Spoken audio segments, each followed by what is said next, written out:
Hello friends, myself Trupti Patel from Arihant College of Arts, Commerce and Science. Today we are going to study solubility. Actually, this is very easy topic. First, let us understand the basic terms which are related to solubility, students. So, what is solution?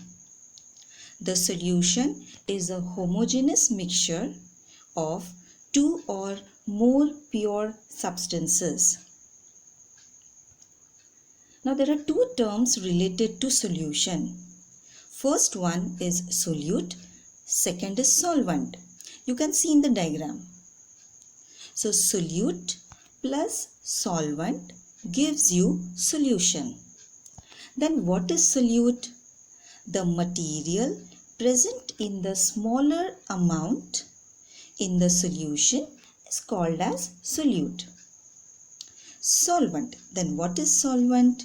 The material present in the larger amount is the solution. So solute plus solvent gives you solution. The body fluids are also solutions. The solutions are also important for industrial processes and many other areas. Now suppose that a solution is added to a solvent and it dissolves readily at first. The dissolution then slows down as more solute is added.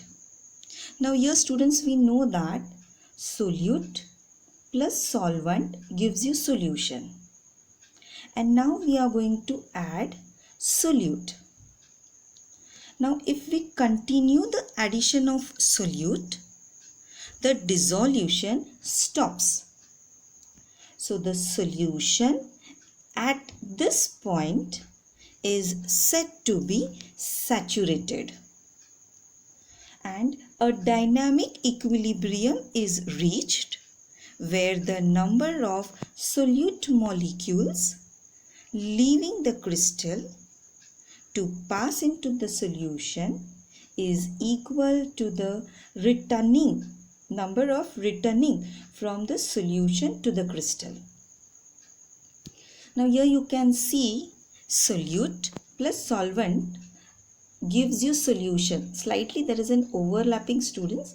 So above the arrow it is solution and below it is crystallization.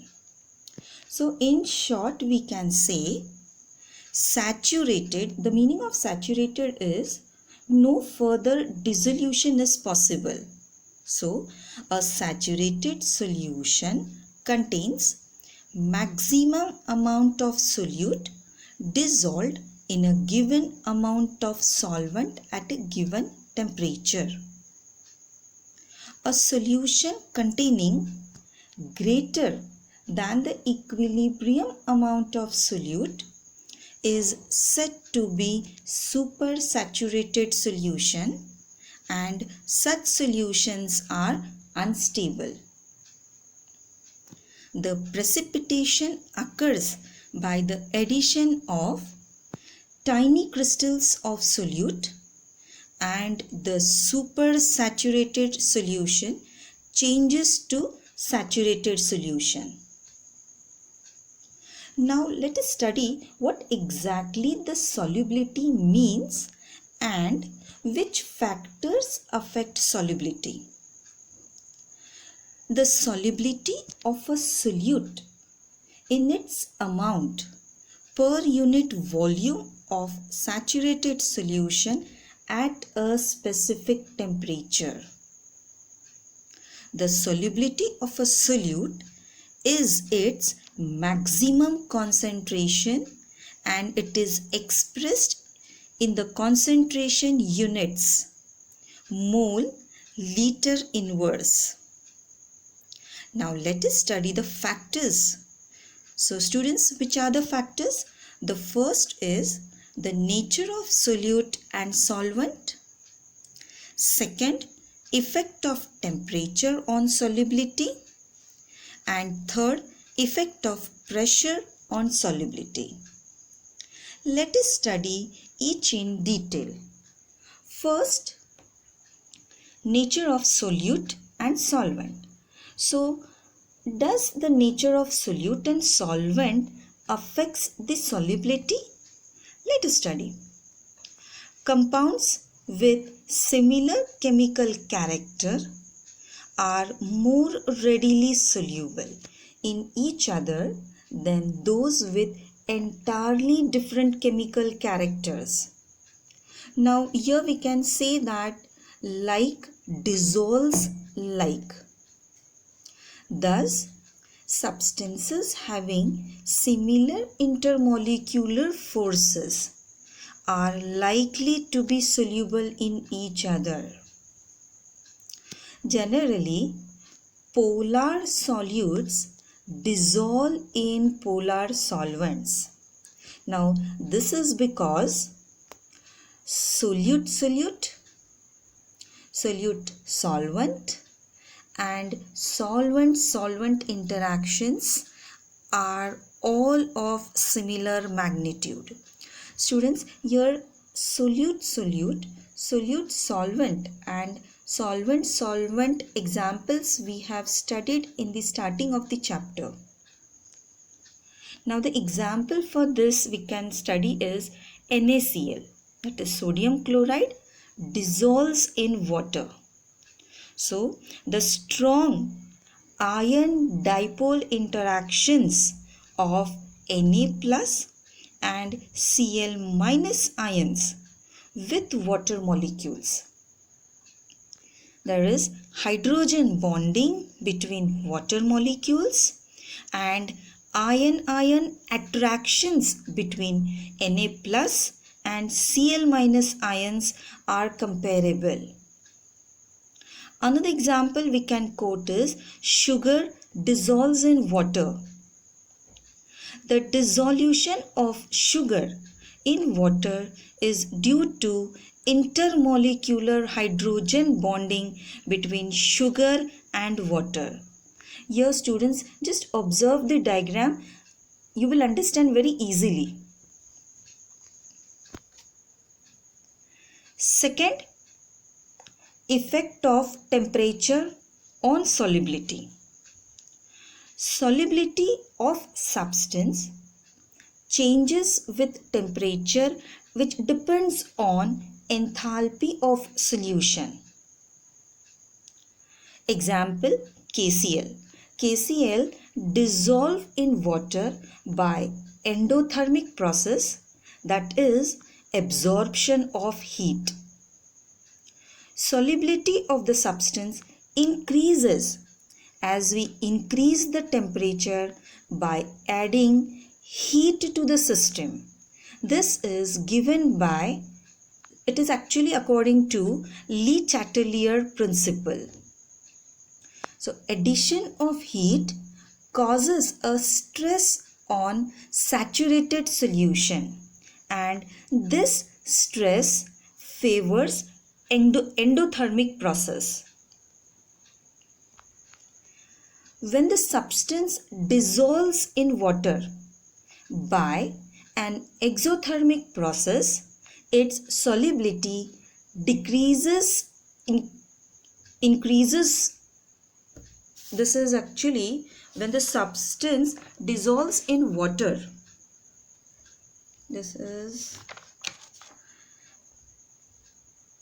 by an exothermic process, its solubility decreases, and there is a word with an increase of temperature. Example, CaCl2 dissolves in water, releasing heat. Now here we will just have a comparison, that is variation of solubilities of some ionic solids with temperature. Now it is important to understand that there is no direct correlation between solubility and exothermicity or endothermicity. For example, dissolution of CaCl2 in water is exothermic and that of NH4NO3 is endothermic. So the solubility of this increases with the temperature. Now let us look the variations, how it varies. We can make a conclusion out of this. Solubilities of NaBr, NaCl and KCl change slightly with the temperature, as you can see in the graph. Solubilities of KNO3, NaNO3 and KBr increase appreciably with increasing temperature. Solubility of Na2SO4 decrease with increase of temperature. The solubility of gases in water usually decrease with the increase of temperature.